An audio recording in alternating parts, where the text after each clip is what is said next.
Hi friends, చూడండి తోటకూర పిల్లలు చాలామంది తినడానికి ఇష్టపడరండి. ఆకుకూరలు అంటే ఇష్టపడలేని వారు ఇలా చేసుకుంటే చాలా బాగుంటుందండి. ఫస్ట్ తోటకూర 30 రూపాయలు తీసుకున్నాను.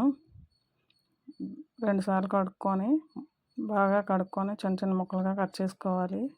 తర్వాత కళాయి పెట్టుకొని ఆయిల్ వేసుకోవాలి. ఇలా చేసుకుంటే చాలా బాగుంటుందండి తోటకూర. పోపులు వేసుకోవాలి. ఆవాలు, జీలకర్ర, మినపప్పు, పచ్చెనగపప్పు వేసుకోవాలండి పోపులకి. ఇలా చేసుకుంటే పిల్లలు ఇష్టంగా తింటారండి. మేము కూడా పెద్దగా తినేవారం కాదు, ఇప్పుడు ఆకుకూరలు తినాలని తింటున్నాము. వారానికి 3 సార్లు అయినా ఆకుకూరలు తినాలండి. వెల్లుల్లిపాయలు వేసుకోవాలి. ఇలా కచ్చపచ్చగా దంచుకొని ఎండుమిర్చి వేసుకోవాలి. అవన్నీ వేగిన తర్వాత ఉల్లిపాయలు, పచ్చిమిర్చి వేసుకోవాలండి. సన్నగా కోసిన ఉల్లిపాయలు 2 పెద్ద ఉల్లిపాయలు వేసుకున్నాను నేను. వేగడానికి త్వరగా వేగిపోతాయి కదా, ఉప్పు వేసుకోవాలి. చూడండి, ఇలా కలర్ చేంజ్ అయిన తర్వాత మధ్యలో కలుపుతూ కలర్ చేంజ్ అయిన తర్వాత టమాటా ముక్కలు వేసుకోవాలి. ఒక 3 వేసుకున్నాను టమాటాలు. వేసుకొని బాగా కలుపుకోవాలి.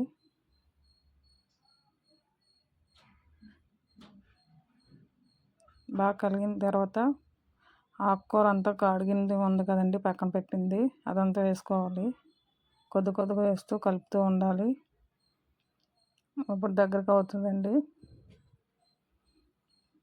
చూడండి, చూడడానికి ఎక్కువ ఉన్నట్టు ఉంటుంది ఆకుకూరలు ఎప్పుడూ. అదే ఉడికిన తర్వాత తక్కువ అవుతుంది. ఉప్పు అందుకే కొద్దిగా వేసుకోవాలి. ఫస్ట్ లాస్ట్లో మళ్ళీ వేసుకోవాలండి సరిపోతే. ఇలా మధ్యలో కలుపుతూ ఉండాలి మూత పెట్టుకొని. కలిపిన తర్వాత ఇలా దగ్గరికి వచ్చిన తర్వాత కలర్ చేంజ్ అయిన తర్వాత కొద్దిగా కారం వేసుకోవాలి. కారం వేసుకున్న తర్వాత బాగా కలుపుకోవాలండి. చూడండి, ఇలా దగ్గరికి అయిన తర్వాత కొద్దిసేపు మూత సిమ్లో పెట్టాలి. ఇలా చింతపండు, నిమ్మకాయ సైజ్ అంత చింతపండు రసం పిండుకొని వేసుకోవాలండి.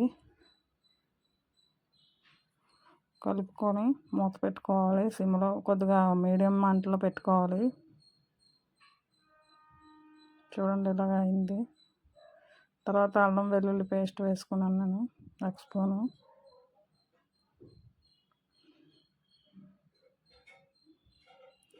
కలుపుకొని బాగా దగ్గరికి అయిన తర్వాత మూత పెట్టుకొని కొద్దిగా మీడియం మంటలో పెట్టుకొని ఉంచాలండి. మాడిపోతూ ఉంటుంది, కొద్దిగా చూసుకోవాలి.